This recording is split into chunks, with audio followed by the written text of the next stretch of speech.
Bwana Yesu asifiwe. Mpendwa mtazama na wewe unasikiliza, ninakusalimia katika jina zuri sana la Bwana na Mwokozi wetu Yesu. Ninakuletea ujumbe unaosema ya kwamba usifanye kosa hili katika maisha yako. Usifanye kosa hili katika maisha yako. Yamkini kuna makosa mengi sana umefanya katika maisha yako mpaka hapa ulipo, na kuna vitu vingi umefanya na unavijutia. Lakini nakuletea ujumbe unaosema usifanye kosa hili katika maisha yako. Na ujumbe wangu unatoka kwenye kile kitabu cha Luka sura ya 16 mstari wa 19 mpaka 31. Na maandiko yanatusimulia habari ambayo Yesu alikuwa anawaambia wanafunzi wake.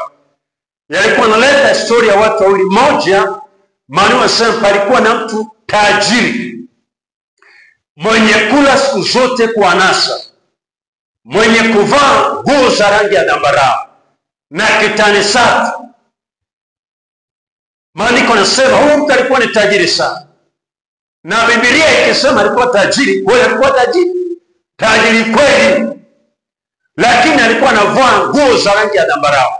Katika siku za Biblia nguo hizi zilikuwa zinavaliwa na watu wenye pesa, watu mashuhuri kama wafalme, viongozi wa kitaifa.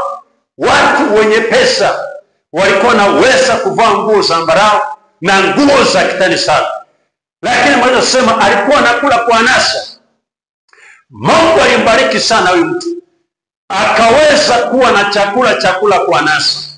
Yani kula kwa anasa ni kula kwa starehe, ni kula vizuri. Waswahili wanasema ni kula kile kitu moyo unapenda. Unajua kuna watu wanakula vinavyopatikana na watu wanakula wanavyohitaji, kwa sababu pesa ipo, maisha yapo, kila kitu wanakipata. Wanasema huyu mtu alikuwa anakula kwa anasa.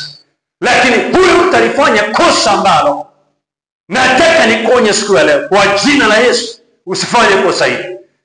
Alifanya kosa ya kumsahau Mungu katika maisha yake, ya kusahau muumba wake, ya kuishi maisha ambayo hayana ushirika na Bwana, ya kuishi maisha ambayo hayamtukuzi Bwana. Pamoja na kwamba Mungu amembariki, alianza kutegemea utajiri wake, kuyatazama magari yake na kuyaabudu, kuyafanya kuwa ndio Mungu wake. Mali zake, maisha yake, majumba zake yakageuka kuwa Mungu, na kuanza kuvitumikia na kumwacha Mungu aliyemuumba. Usifanye kosa hili katika maisha yako mwanadamu. Lakini tunaona mtu mmoja mwingine anaitwa Lazaro. Maandiko yanasema alikuwa maskini sana, tena hata chakula chake ni makombo. Lakini huyu mtu alijua kufanya maamuzi sahihi. Pamoja na maisha yake mabaya, maisha yake ya maskini, lakini alichagua kuishi maisha yenye kumpendeza Bwana. Alichagua kumwamini Bwana. Alichagua kuishi maisha yenye kumtukuza Bwana. Alichagua kuwa mtu wa ibada. Alichagua kuishi maisha ambayo Mungu yanampendeza. Alimkumbuka Muumba wake katika siku za maisha yake. Na tunaona matokeo ya maisha ya watu wawili. Lazaro alipokufa, maana nasema alienda paradiso, mahali pazuri, mahali pa furaha, mahali pa raha ya milele. Lakini huyu mtu aliyekuwa na utajiri duniani akafanya kosa ambalo nakuonya usifanye. Ndugu na nisikilize, usifanye. Ndugu na nitazama, ninakuonya kwa huruma za Bwana, utayakumbuka mahubiri haya. Kosa aliyofanya huyu ndugu, Maria sema tokeo yake alipokufa alienda kuzimu, akaenda kwenye mateso makali. Akiwa pale analia, ukisoma aliko yale, anamwambia Ibrahim na ndugu zangu 5 atoke mtu akawashuhudie wasije kwenye mateso haya. Yani wasifanye kosa ambalo nimelifanya la kumsahau Mungu. Wasifanye kosa ambalo nimefanya kwa kutegemea utajiri wao na kumsahau Mungu aliyeniumba. Wasifanye makosa niliyofanya wakaja kwenye mateso haya.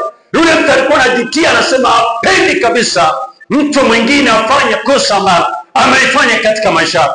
Ninakuita mpendwa msikilizaji, mkumbuke Mungu katika maisha yako. Haijalishi Mungu amekubariki kiasi gani, haijalishi unakula kwa anasa, haijalishi una nini, Mungu ni kila kitu katika maisha yako. Ninakuita muamini Yesu awe Bwana na Mwokozi wa maisha yako. Maana